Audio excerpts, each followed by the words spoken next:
All right, we are live. Hello, everybody. Welcome to our Real Women weekly Facebook chat. And we are live and in color. So we want you to share. We have just a couple of minutes before we get started. We would love for you to share. And of course, say hello to us.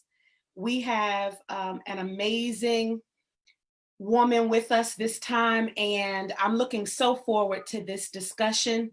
So if you would not mind sharing right now, letting someone know that we're on, and say hello to us, please. Hi there, Lynette. Hello. There are two Lynette's on right now. How cool is that? Come on in and say hello to us. We've got a whole lot to talk about. We're gonna, as my grandmama would say, we're gonna go from the rooter to the tutor.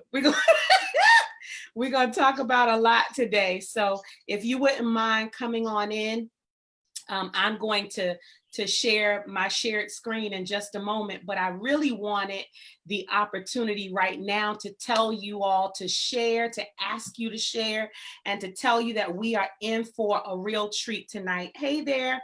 Come on in, share this with someone, let them know that we're on. This is your opportunity to get a sneak peek into a real conversation with real women.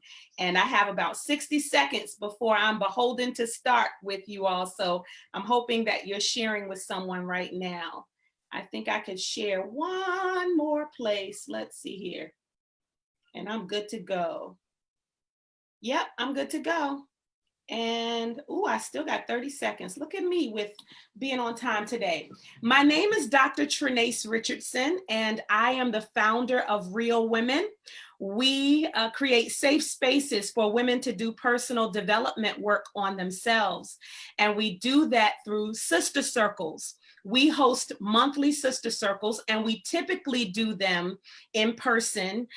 We have virtual sister circles that we do, but we typically only avail those to our all access members. And our all access members are in community with us from month to month and week to week. We have deep communion and communication with them. And so we have decided during this season of all of us kind of working and living remotely that we would open up our virtual space to anyone. And so every woman, no matter where you live in the world, you are invited to come to our sister circles that are held virtually twice a month. And so we have two coming up in July, July 11th. We're going to be talking about healing from guilt and shame. Tell me about it. If you know you need that, then you need to go to realwomenrock.org. Again, realwomenrock.org, and check us out, because we're going to be posting all of that information. We also have a Facebook page. We have Instagram and Twitter. All of those things. We'll be posting all of that for July. In addition, we have on July 25th, an amazing woman is going to talk about women's sexual health. A lot of times we're shy about talking about that part of ourselves. And so we want to be healthy in every way. And so we are looking forward to telling you more about that in the coming weeks. But we would absolutely love for you to join us. Go to realwomenrock.org for more information.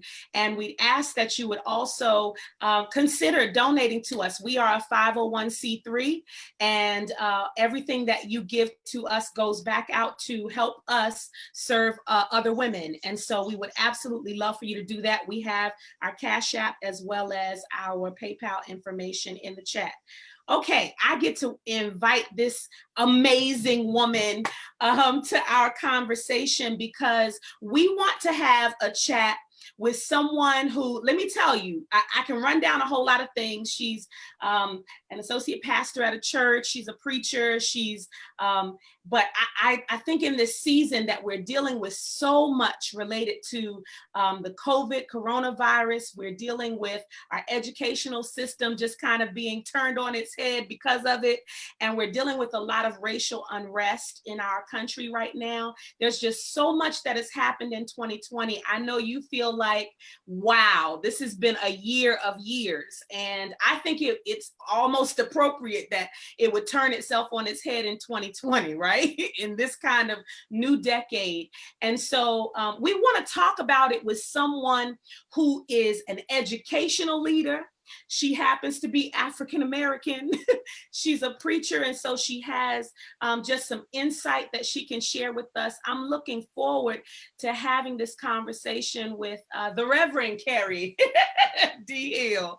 I'm so appreciative that you have taken time out of your schedule all the way up there in Pennsylvania to be with me today. Thank you so much. Would you mind saying hello to folks and just a little bit about yourself, and then we'll get started with the conversation. Well, thanks so much for having me, Dr. Richardson, my soror. So good to be with you tonight. I am Kay King Hill, one of the associate ministers of Jones Memorial Baptist Church in Philly, but also for the past 15 years have been a school administrator, principal, and assistant principal.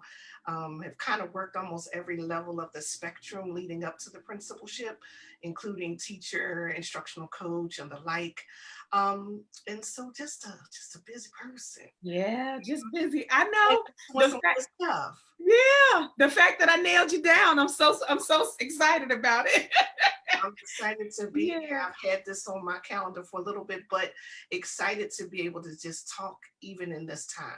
Yeah. In this season, there's so much unrest and so much to unravel. Yeah. So it's just good to have a sister girlfriend talk. I haven't talked to you in a while. Yes, I know, and we can talk. So we know how to talk. That's it. I want to involve you all who are watching, because this is not just a one-way conversation. This involves you. We want to talk with you. And so we'd ask that you put questions, comments in the chat. I'm going to ask you some questions, and we'll be reading some of your comments. We would really love for you to share with us as we are sharing with you. One of the first questions I'd like to ask you all out there, as I'm going to ask Reverend Hill, I want to know what you are facing in this 2020. I would love to get an idea from you of what your biggest challenges are. And, they run the gamut. If you're a mom, that could be some of it. If you are, if you're in one of the vulnerable populations, then maybe that could be some of it. If you're just worried about your babies and yourself going out and coming home safely, that might be some of it. Maybe there's still just some personal, professional, financial, whatever you have going on. I would love for you to list what some of your challenges have been this year, because what we pray happens is that by the end of this very short amount of time, you get a little bit of encouragement and inspiration that you can make it through this. And so if you wouldn't mind sharing in the chat while I ask you, Reverend Hill, I just really want to get an idea from you, because I know you, with all that you do and deal with, you're ministering to women, you're teaching and leading other educators, and you are dealing with our babies. There's just so many hats that you wear, that you get to see all that's happening from so many different lenses. What would you say the biggest challenge is? I know it could apply to all of us, but because we especially cater to women, what would you say the biggest challenges are for women in this season, especially this crazy year we're in? I think right now, a lot of our emotional stability is something really huge right now. Ooh. With all that's going on right now with people and all the struggles and the challenges, this season has been real. It's unprecedented. No one in our time frame has ever engaged in anything like this. Mm-hmm. People have lost their lives. People have lost loved ones. People have lost their jobs. People have lost incomes. People have lost a sense of stability. And I think people's emotions are all across the place right now. Mm-hmm. As you're watching family members being detached at hospital doors, as you're watching your children struggling in front of a computer, trying to learn from a teacher that's on a screen and not in front of them. Okay. When you're looking at still trying to pay your regular bills possibly with one less income or a reduced income. And Mhm. some people who struggled even with applying for unemployment and never heard from anyone. This life is real right Wow. now. And, Mhm. and women are, and we're already emotional beings. Mhm. And so now, when you compile and compound all of these different layers on Yeah. top of layers, it induces stress. Mhm. It takes our anxiety, it takes our blood pressure and diabetes, and it throws it through the roof. So right Mhm. now, we've got a lot in our, you can't even call it a purse anymore. Mm. A lot in your luggage, and you're carrying a couple rolling bags with you. Mama used to talk about the plates. How many Mhm. of us are beyond the plates and have serving trays? Mm. Mm. Mm. Mm. So Mm. we've got a lot that we're dealing with. Yeah. Yeah. I love that what you shared kind of puts it all under one umbrella, because just the emotional unrest kind of categorizes all of the various things. We've got some folks that are talking about, educating their children has been a challenge. The challenge of managing anxiety and recent job loss again, Again, just facing those kinds of things. And then this year being laid off, there's someone else going back to school amidst everything, taking care of elderly relatives, and that caregiving in this time. You got to make sure you don't expose yourself to too much to come back to them, to take care of them. And I think this is so key. Someone said just finding me time. Oh my goodness, that oh, is so good. that's so real. Yeah. That's So so real. I would ask you to speak to some of that. Like, what do you think? I know serving trays was good, wasn't it, Mama Dell? The idea of all of this emotional unrest. We're going to dig into education and all of those things that we're dealing with, but I'd love for you to speak to how can we manage, how can we deal with the emotional upheaval that we're experiencing. At the core of it all, we've got to make sure that our spiritual life is in check. We've got to Hmm. make sure that our relationship with the Lord is Hmm. still very tied up nicely with a bow. Hmm. Because we know that He is the source and strength of our life. Not to take it cliche as from a song, No, yeah, but it's truth. yeah. And when we realize the fact that He has the power to do anything but fail, and Mm, the ability to equip us with everything that we need to get through, mhm, then we can rely on His promises. yeah, And the word of God tells us to seek ye first His kingdom. And mhm, so if we continue to sow into the kingdom and still continue to try to be an asset to the kingdom, then the Lord will make provision on everything else. But when we think about those things, God has the ability to minimize the things that mhm. are maximizing us. Ooh, say that again. Say that again. We have, God has the ability to shrink those things that seem out of control for Mhm, us, that mhm, seem larger than life. mhm. I realize, and I'm not taking it, I'm not tossing this aside or thinking it's not important. You know, many of us have lost incomes. Yeah. However, when we continue to be faithful stewards over what He's given us, even in the reduction, God Mm, will continue to allow the cup to overflow. Come yeah. on, woman of Zarephath, all the prophet asked you for was just a meal, a little small meal. And Yeah. He says, and if you do that, everything else will be taken care of. If Yeah. we as women realize the fact that if we handle and take care of our responsibilities and be prayerful about it and seek the Lord in the process, He'll make everything work out for us. Yeah. But we have to continue to make sure that we're not um, adding additional salt to the wound, Yeah. but we're just continuing to allow Him to give the balm that will heal it. Mm, mm. I thank you for that. I think about some of the things, definitely what you shared, and then some of the things that some of the women have brought up. And I'm thinking about the one of the last comments was me time, and it made me think about just spiritual grounding, and Yeah. the fact that before we can pour out to anyone else, before we can pour out to our children, Reed, before we can pour out to our elderly parents, I think it was Sharon, we've got to make sure that we have given ourselves some time. And so, we can't dictate what that looks like for you. I'll speak for myself. I call it, I don't know if there are any 80s babies in the house. Y'all may have heard me say this before, but there was a group in back in the day called EPMD. And so, so, yeah, girl, I was a hip hop head. And so, You're right.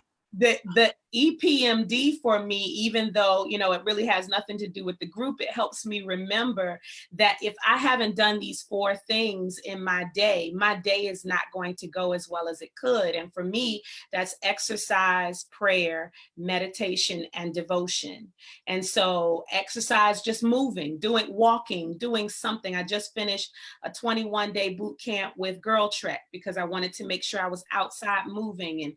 And then prayer, for me, that is communication with God. And so meditation for me is being quiet and still, and maybe ruminating over a thought, whether it's a scripture or an affirmation, something that gives me peace. And I just sit quietly and still with that to receive downloads. And then devotion is whatever I choose to read. It could be the Bible, it could be a few books that are really blessing me right now, but I pour into myself from what someone else has gifted me through their writing, or even an audiobook or a podcast. And so I wanted to put some practicality around that, because it's not going to work if we don't get some pouring into ourselves first. Absolutely. And I'm the mom of a 3-year-old. Mm-hmm. And then also I have a awesome husband, but also has some really severe and heavy medical concerns. Still works. However, what I've had to do, particularly with the schedule that I've kept, particularly when I was in the schools physically, Mm-hmm. I had to get up before all of them. I had to, even though I was out the door at 5:45 every day, off to drop the baby, go to work, I did a 4 o'clock in the morning. Wow. And that was how my day started, so that I can make sure that I established my EPMD. I like that. I just wrote that down. My exercise might be a little low, but I got just move, Terry. Just move. I got the PMD down pat. But to in order to make sure I had that sacred space and that sacred time, because see, I knew they weren't up. Mm-hmm. They weren't up. So that was my time, my alone time, to be able to spend with God, to be able to focus and frame my day. And we as sisters have to do that still. Like this whole trying to teach kids at home and work from home, there is no personal time, but you've got to carve out something. Yeah, that's going to give you that personal sacred moment where you can get you right. Yeah, It gets you in check and line yourself up.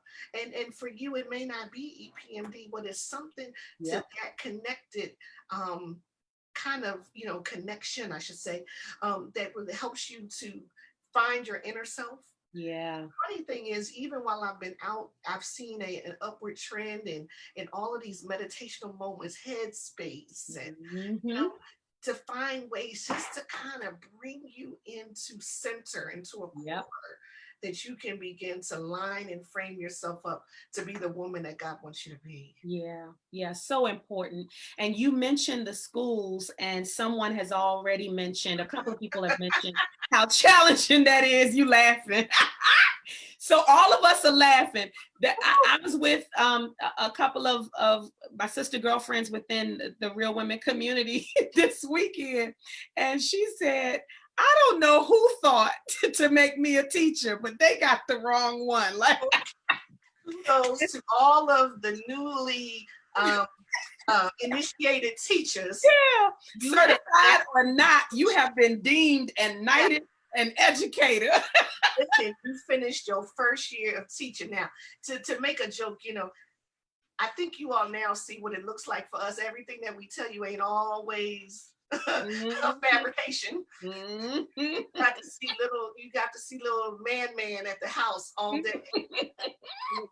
It's so funny you say that. I saw a meme or a video someone was doing, and they were playing around, and she called the teacher and said, "Yes, ma'am. I just wanted to apologize for everything I've ever said." whatever gifts you want. Y'all, people complain about the supply list. Why the teacher want all this stuff? Why did now you all see the work behind what a teacher does each and every day, and in a joking manner, the work that we do is a challenge. Yeah. And so I think COVID has caused a lot of people to rethink what schooling and teaching and learning really looks like. Yeah. And We're going to have to continue that conversation because, it doesn't look like things are just going to go back. This is new normal. There's no going back to the way things were. So I'd love for you to put that hat on, right? As an educational leader, whether it's whatever's top of mind for you, whether it's your teachers or your students, or when you're thinking about the parents, I'd love to get an idea from you of what we should be thinking about in this season, because like I said, it's not going anywhere. And I'll speak for myself. I have an 11-year-old, and I'm now trying to work through this summer. I'm thinking through, okay, I'm still working. They're talking about a whole bunch of different combinations of how it might work. 1 week on, 1 week off, and then, maybe 2 or 3 days out of the week. And they're trying to stagger students being in school. And I was a homeschooler for 4 or 5 years before I put him back in school, and then he was there for a month, bless his heart, and came right back home. so I'm thinking, we might go right back to homeschooling because we've had to do it anyway. What are your thoughts? What do you, from your heart, what do you share in this realm of education and all that we're dealing with? Well, let me first start with this. There has not been a day that has gone by that I have not thought about the 500 plus kids that I have. Their well-being, their safety. Are they okay? Are they eating, even though meals have been provided? Philadelphia has seen its share of uptick in violence. And so even though there are plenty of stay-at-home orders and stay in the house and put on a mask, there's been a whole lot of activity out there. So I've been worried about my little elementary babies. I've been worried about, how their relationships are with their parents, because this is different. Now you got them all day. You had a 6-hour, 7-hour reprieve. Now you have him all day, so he's getting on your nerves. And so how are those parental relationships going on? I know having the 3-year-old at the house, it was like all day long, just trying to keep up. And so some of the things that I'm really, and I, along with some of my fellow colleagues, are worried about is, which model is going to work. Because, as I shift hats between educational leader and a parent, I think about which model is going to work for my house. And even whatever the recommendation that might come from your respective school district, it might not work best in turn, but you'll have to make it work so that your child can get the instruction that they need. Some of the things I concern myself in Philadelphia, and I have to tip my hat to my city on this. We provided access to kids. 84,000 computers were purchased. Every kid was given a laptop if they needed it. And even on top of that, if a family needed a hotspot, they were provided with a hotspot. So I tip my hat to the district in which I work in. But I also worry about the wherewithal of the folks that are in the home to support the baby with the virtual instruction. Wow. Because I know the population that I've served over the years, like I said, 15 plus years as an administrator, I've seen, young teenage mom all the way up to great grandmom raising babies, and is great grandmom, cognizant of the times with virtual learning. So those are some of the things that worry me. I know that we often, as educators, and I know that you have dabbled in the educational world, we have summer slide, and for those who are not familiar, summer slide is that loss of learning that happens between the last day of school and the first day of school of the new year. And we typically, if a child does not remain engaged, we find a kid will lose some of the learning that they gained in the 10 months. But this year is not just the summer slide, we got the Rona slide. About kids that have been out for 5 months when they go back. So imagine what they have lost. Mhm. And so for us and some of my colleagues and I who have been talking offline, we've been talking about the first couple of weeks, usually the first day of school is, you know, tell me about your summer. No, right now we've got a routine and rhythm our children back Yeah. to the learning Yeah. process. We've got to rhythm them. Can I offer something Sure. based on what you just said? Because it's not easy to do, but it's so important what you just said so that we prevent as much of a slide as possible. Because one of the things, I just want to give a practical, tip. And so one of the things we've decided is there will be reading over Yes. the summer. There will be, the program we use is Dreambox, but there will be math over the summer, and there will be writing over the summer. So Continuity is so yes, important. And yes, even to add to that, because I got some notes around here a little bit, but yeah. one of the things I wanted to even mention is if your child was given a laptop, many of our museums across this country have Mm, provided instructional things. You yeah, can take your child on a virtual field trip and not leave your house. yeah, And yeah, those things are free. Many organizations and companies, because of the coronavirus, have now empowered and gave up the surcharge for fees for stuff so that families could access digital learning. yeah, PS is doing some phenomenal stuff, mhm, depending on the range of levels of your children. There's things for our high schoolers, yep, there are things for our middle schoolers, and there's things for our elementary. But one of the things that I've noticed, Dr. Richardson, is that, you know, unfortunately in our brown and black communities, we have limited exposure mhm, for our children. And mhm. in this season, we've got to take the limits off of the limited exposure Ooh, that is to good. make sure that our kids tap into everything that they can to Yeah, keep their minds continually engaged yeah, in the learning process. Yes, they should be reading every day. yeah, Yes, hopefully your child has a home library. yeah, It doesn't have to be the top of the line, but something that they themselves can access in the home. They should be exposed to some things. I know that we want to give them time to play and to be kids, and that's all good. I yeah. got a 3-year-old, I understand. Listen, she needs her moments, but we also have to make sure that we give them structured time that Yeah. connects them to the learning. 2 months out of school with the summer slide is hard. Mm-hmm. 5 months, we're going to spend as educators across this nation at least a good 6 weeks just trying to recoup once we Yeah, get back yeah, to yeah, get our kids at least somewhere yeah. back into a range of normalcy. Yeah, so true. So true. I want you to think just, we haven't been in the schools for a while. But whether we are in the schools, whether the students are actually there, or whether, we've been teaching them at a distance, just all of the racial unrest that's happened right now brings to top of mind for me the racial inequities that happen within our education system. And so, for kids of color, Black and brown kids, we are already set up at a disadvantage because of the way the system is set up. Right. And so I think everything you just said is all the more important that we do it, that we take that time out. But does anything come up for you when you think about all of the unrest and the inequities and the injustice that's happening right now, whether it's with our kids or just in general? Any thoughts or just any insight that's coming up for you regarding that?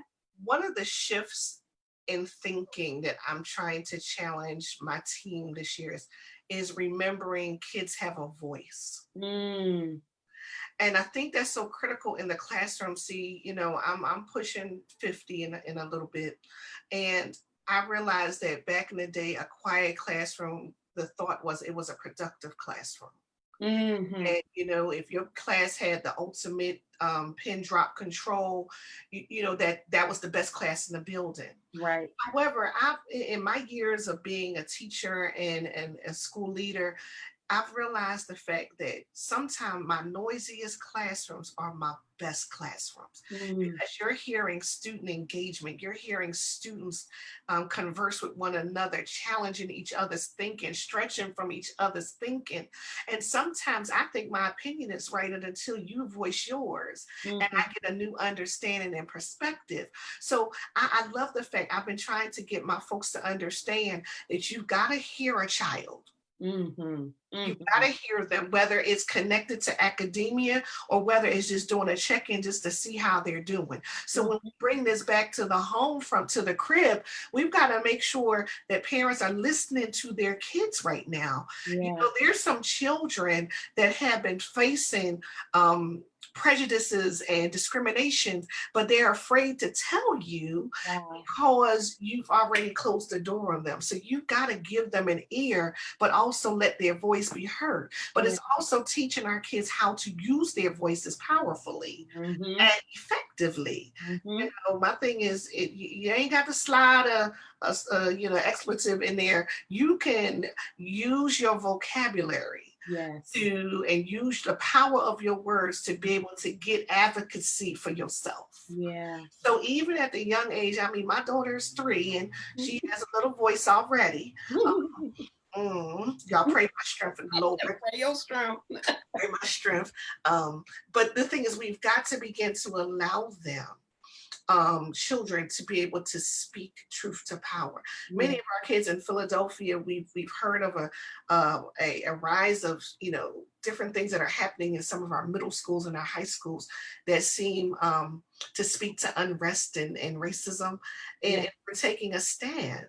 We're Mhm. taking a stand because no child should be fearful of going to school. No child should be fearful of what a peer is going to do to them. No child should be fearful of how a teacher is going to discriminate against them. So Right. we've got to be able to allow, but we've also have to use the jewels of our history to Yeah, show our kids how our foreparents were able to use the power of the voice and the power of advocacy and standing up for yourself to get what they need successfully yeah. and positively. Yeah, that is so good. So good. So, being an ear for our young people helps them feel comfortable to share about the injustices or discrimination they may face, and then empowering them with their own voice so that Absolutely. they can be their own best advocate, It's especially. spoken and written voice. Yep. Oh, that's good.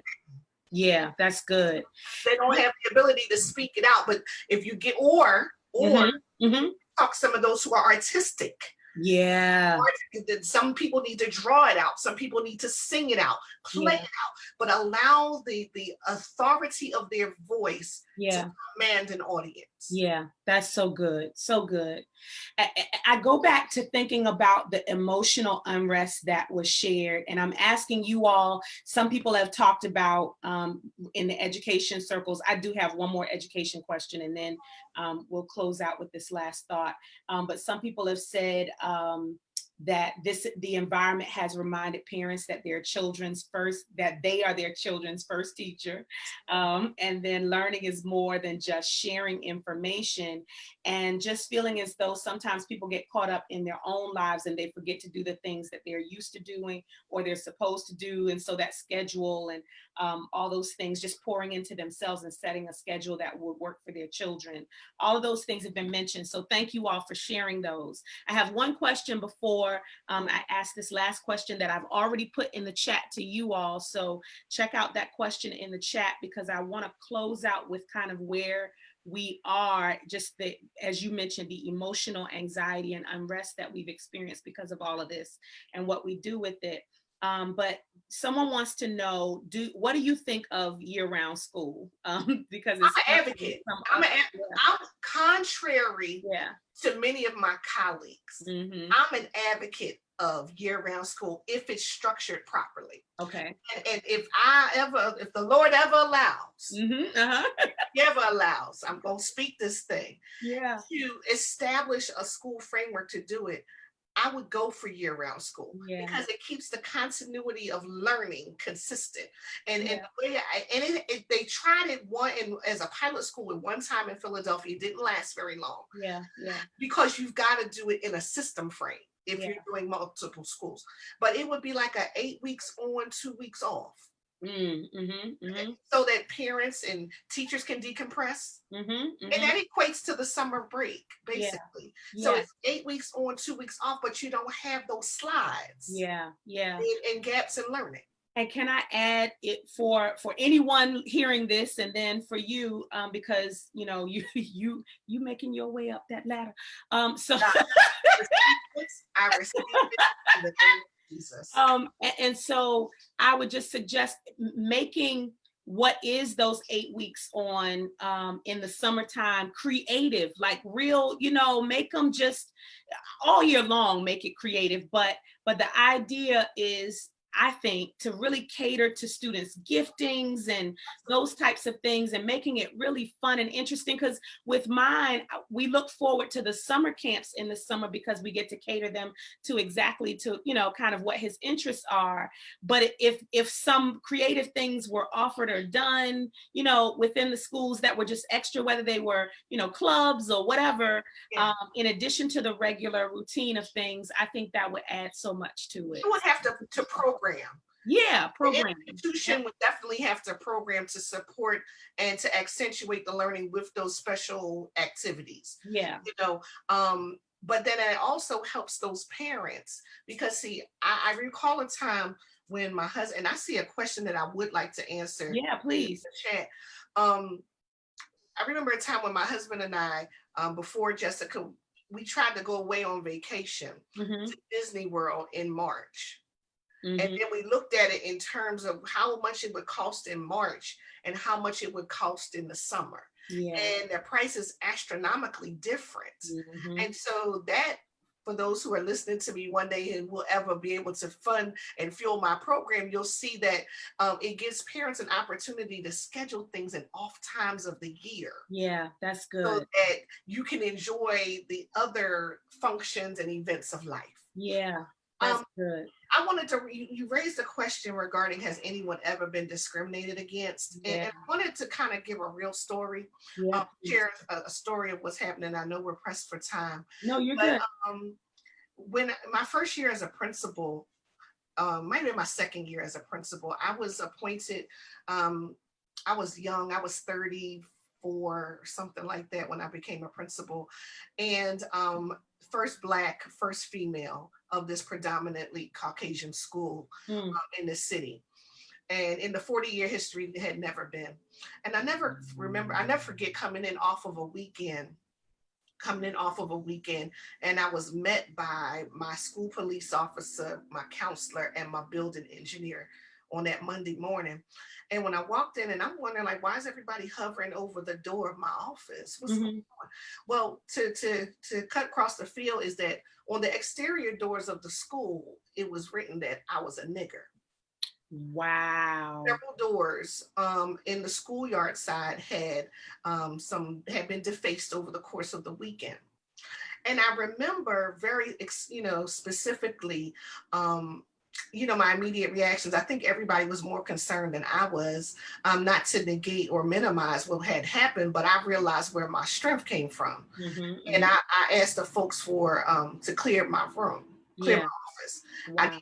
I needed a bathroom moment, and those who work with me know what a bathroom moment needs. And I just went, and my bathroom in my office wasn't as big as anything, and I did my best to lay prostrate on that floor. And I just needed, and my sister said, she in there talking to the Lord, y'all give us and so the thing is, when I use that story as a testimony that you can overcome anything. Don't allow what people say about you, particularly when they don't know you, to be able to define who you are. Wow. And so that thing enabled me to get my back shored up and know myself. And so one of the things that you raised in the questions that we talked about is, what are some things that we've got to learn? We've got to first know ourselves. That's so good. We got to know ourselves, and you got to know your own value. And you got to value you first so that you can, and then put your work in to make your value work for you. You got to have equity. You got to be, are you going to be an asset Mm-hmm. or you're going to be a liability. Mm-hmm. Mm-hmm. To And you, to so you. to you, and then to your family, to the organization in which you work for. So Yeah. you got to put your work in. Yeah.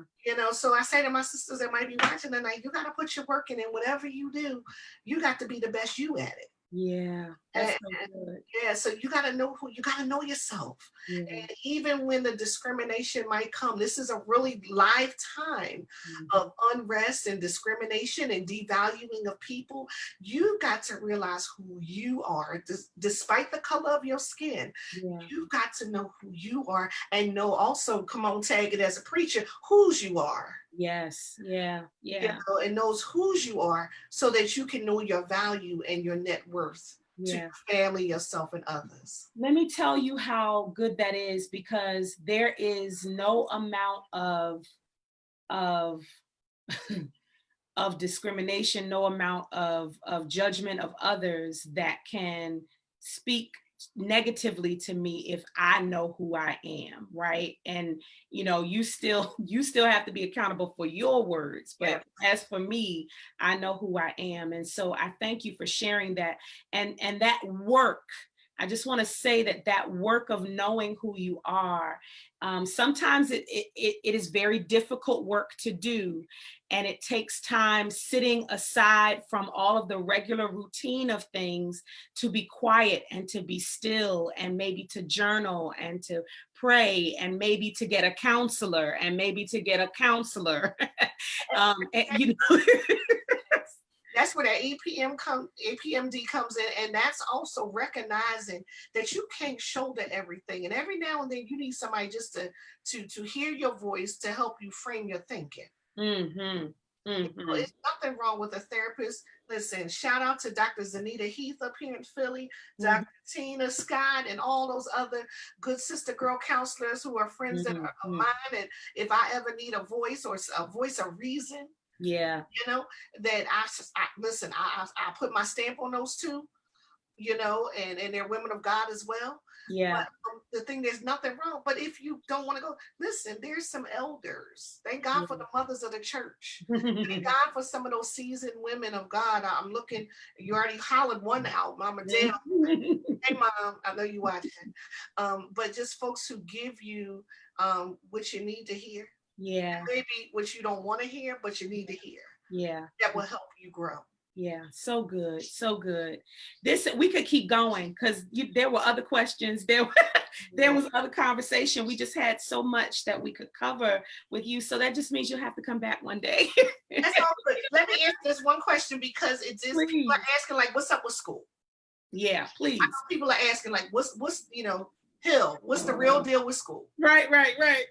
Listen, the real deal with school is that the ultimate goal is that we get our kids back in the building. Right. All day long. I think that any solid teacher, educator of worth wants children in front of them. Yeah. However, it has to be done safely. Mm-hmm. And it has to be done following protocols and guidelines. Mm-hmm. And so the goal is, right now, your school district, wherever you might be and watching from, is mulling through the best model based on what the CDC is saying and the laws of your respective city and state. Mm-hmm. It's not, everybody's not going to like the decision. Let's just be real. Right. Let's be real. Everybody's not going to like. I personally, and this is K. Reed King Hill speaking, I'm not a fan of the morning and afternoon. Mm-hmm. Mm-hmm. I'm not. You really can't accomplish it and nail it, with 2.5 hours, 3 hours. Right.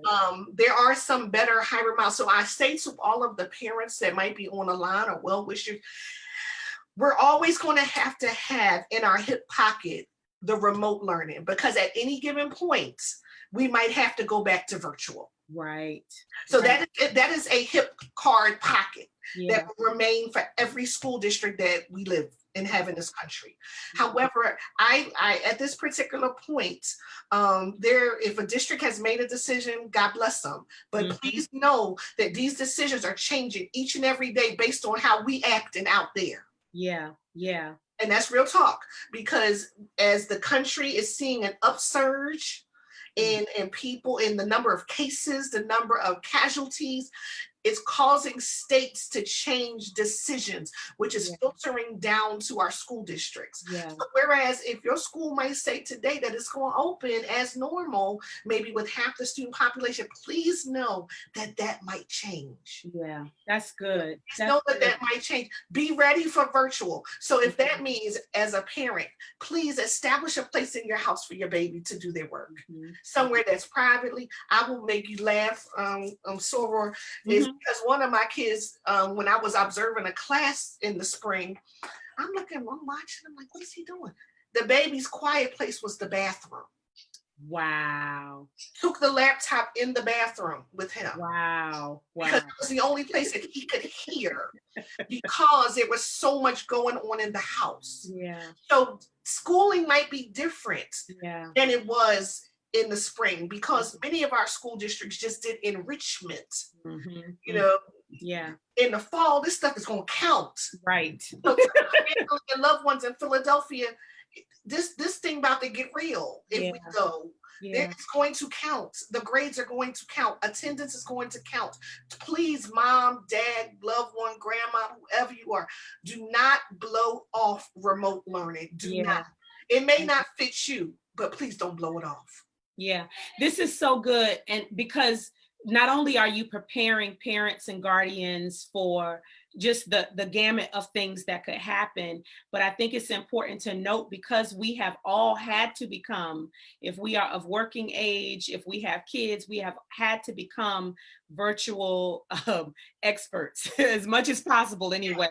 We've had to learn the virtual environment. And so, as you've said, it's not going anywhere. And so we want to maintain that level. If I haven't heard anything else as a parent, I've heard let's remain consistent throughout the summer so that our kids don't lose everything that they've gained over the, even before the school year ended, and not just the summertime, but during this COVID time.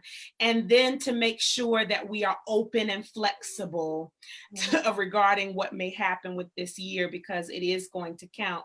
I've had so many people share that and I'm looking at some of the chats right now as it relates to discrimination and them having experienced it in and outside of education, and then just some folks not getting how important it is, it sounds like, that we keep that education thing going. I really appreciate you wearing all your hats tonight, because you've literally given us nuggets from every vantage point, and it was worth every minute of you sharing from each one of those, because whether we are a parent or a guardian, or whether we're just struggling emotionally, those of you who are just watching right now, make sure you go back to watch the beginning and that you share this with somebody else, because we know that no matter what you're dealing with right now, yes, it is a struggle, and taking care. They say on an airplane, you put your own mask on first before you put some others on. So whatever that spiritual, whatever that rejuvenation is that you need, refreshing you need in order to keep you moving and keep you going for the kids and for the elderly folks in your family, do that. Any closing words, anything you want to share, any resources, anything, any services, anything you want to share with us as we're closing? I just so appreciate your time. I thank you for letting me have a voice tonight and just being able to chat girlfriend to girlfriend tonight. I want to just leave this one thing with folks. Please understand that it's okay to say that you're not okay.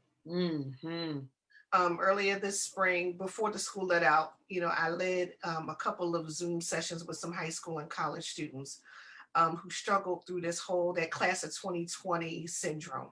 And many of them were not okay. And I also realized that some of my sisters on the line right now are not okay. But it's okay to say that you're not okay. Yes. So when you find yourself at that not okay stage, make sure that you find someone to help you get okay. Yes. Don't suffer in silence. Yes. Don't struggle by yourself. Don't find yourself in isolation, go seek out support, go seek out sister circles, go seek out real women, real women rock. Find someone that you can connect to, someone that you can that can hear your voice and help you navigate the So struggle. good. So your kids aren't okay right now.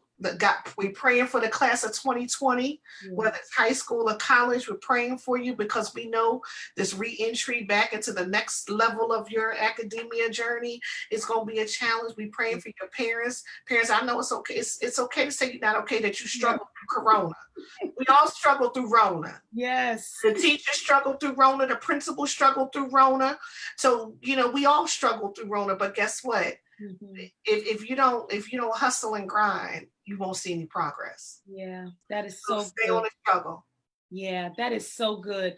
Don't go through this alone. I just, that so resonates with me because we are not made to be islands. We're not made to be isolated. This has been so good. Whatever your connection is of community that helps you, that helps strengthen you, church, girlfriends, family, whatever helps you, we offer Real Women to you because we are a community specifically designed to handle what your personal needs might be as a woman. And so we offer our community to you. Just go to our website.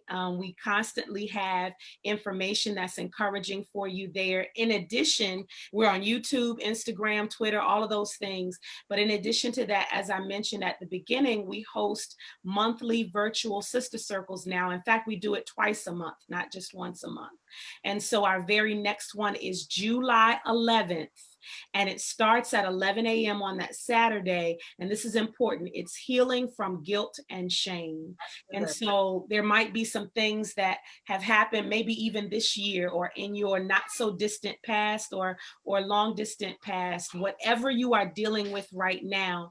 As Dr. Hill said, don't do it alone. Don't do it alone. Thank you all so much for being here tonight. We went a little longer, but it was so worth it. I mean, we literally ran the gamut of encouraging you related to education, related to discrimination, and then just what do you do to deal with the emotional anxiety of what's happened this year and how you move forward. And we pray you've been encouraged by it. Thank you again. Reverend Kay, I thank you so much. And we invite you back here with us on next Wednesday night. We're here every Wednesday that we have a guest at 8:00 p.m. And it's our opportunity to give you a sneak peek into a real conversation with real women. And so we're covering all types of topics. One night, it might be about relationships, and the next night, as tonight, it might be about education. And so we invite you to come and visit with us every Wednesday night. We thank you all. Have a great evening. Love you, Reverend Kate. Thank you so much. Sweetie, God bless you. Bye-bye.